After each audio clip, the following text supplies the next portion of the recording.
Oke, baik. Kalau untuk rapid test sendiri, dokter, ada pertanyaan ketika orang yang sudah pernah dinyatakan positif COVID-19, kemudian sudah dinyatakan sembuh, ketika masih di rapid, apakah juga tetap reaktif, dokter? Bisa jadi Hmm. reaktif, bisa jadi jawabannya. Jadi ketika rapid test itu hasilnya reaktif, kan bisa reaktif, bisa non reaktif. Makanya kita nggak sebut sebagai positif, karena nanti tergantung ikatannya.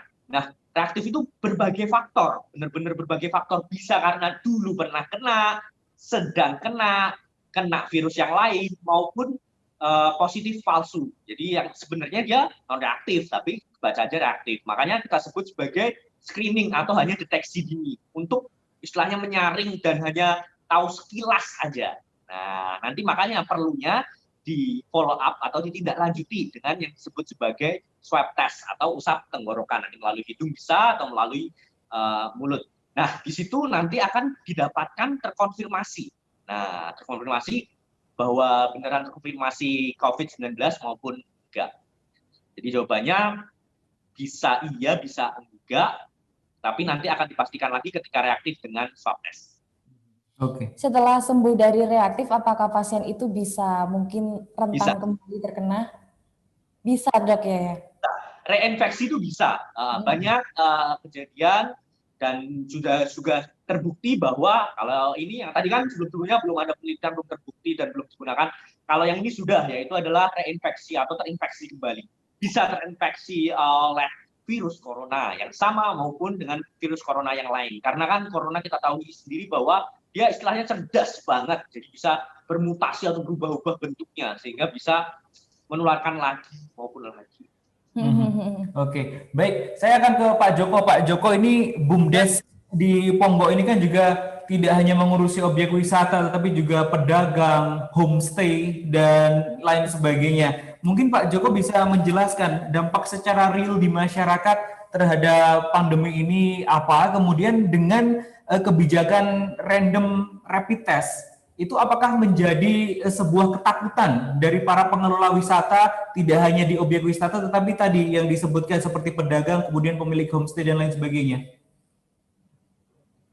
Kalau unit usaha kami selain di sektor wisata, ada pertokoan, retail, ada UMKM, tentunya ini kami juga sebagai ajang untuk edukasi sebenarnya, termasuk bagi pelaku UMKM. Jadi sebenarnya ini ada wajah baru yang perlu kami sampaikan juga di Umbul Ponggok. Kalau dulu setiap kios-kios itu banyak berdagang, berjubelan, itu sekarang ring satunya tempat wisata itu dengan apalagi kondisi pandemi seperti ini, itu menjadi tempat istirahatnya atau rest area bagi pengunjung yang tidak renang.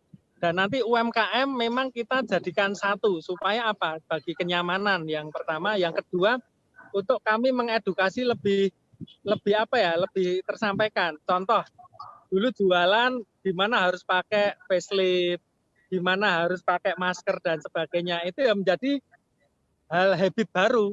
Makanya kenapa sebelum habit kami sampaikan tadi, kami menggugah kesadaran dulu.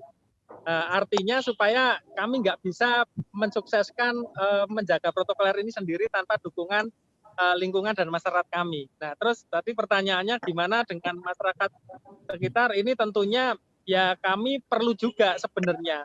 Meskipun reaksi bagi ibu-ibu UMKM ini kadang diberi kesempatan untuk dites malah takut.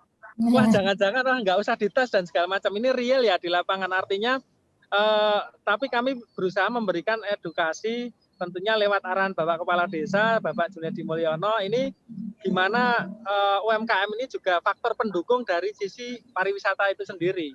Artinya orang begitu yang tidak mandi itu bisa menikmati jajanan atau UMKM yang ada di desa kami di Umbul Ponggok dan sekitarnya, termasuk di pertokoan kami. Jadi pegawai toko kami juga kami lengkapi, setiap titik-titik di unit usaha kami sediakan kendi atau pancuran untuk cuci tangan. Nah, harapannya penerapannya di tidak hanya titik objek destinasi, tapi juga titik-titik pendukung maupun di pertokoan atau ATM center yang dekat di objek kami. Jadi ya memang perlu banyak dukungan, tidak hanya bagi kami di pengelola, tapi lingkup ring satunya di warga termasuk UMKM ini kan yang langsung berhubungan dengan wisatawan saat mereka membeli jajanan. Nah, ini memang sudah kami lakukan. Kalau ditanya penting atau tidak, ya sebenarnya tadi saya sampaikan kami juga perlu, karena di satu sisi ya takut juga, wah berarti karena apa, kalau orang yang dinyatakan positif itu secara psikis, wah luar biasa efeknya, dan juga ke pengunjung juga akan was-was, gitu Mbak. Mas. Berarti untuk pertokoan dan juga warung-warung jajanan tetap lengkap dan tetap dibuka ya Pak ya? Iya, iya, Nah, tetap buka. Akhir Desember besok Pak, akhir Desember di tahun ini tentunya akan ada cuti bersama lagi. Persiapan apa di Umbul Ponggok ini? Ada persiapan apa Pak? Ya sebenarnya kalau fokusnya di Umbul Ponggok itu tidak hanya di Umbul Ponggok saja. Tadi kami punya Umbul Besuki, ada Umbul Sigedang, tapi secara umum dengan hasil rapid test yang positif kemarin ini memberikan pembelajaran bagi kami juga, dan tentunya teman-teman bagi pengelola wisata air lainnya perlu kesiapan matang. Jadi kesiapan matang artinya gimana nanti jika pemerintah kabupaten atau dinas terkait yang tadinya hanya membatasi 25% boleh, besok itu boleh full 100% misalnya. Ini gimana kesiapannya? Ya tentunya kami lebih memperketat kaitannya dengan mulai screening di awal tadi. Nah mungkin tadi karena yang disampaikan Mbak Delta tadi saya cukup menggelitik.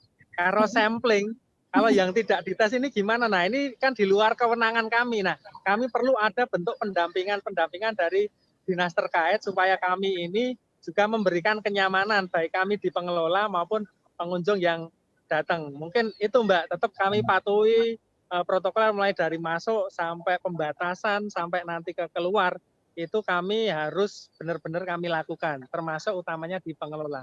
Itu Mbak Delta. Ya, baik Pak. Baik. Terima kasih sudah nonton.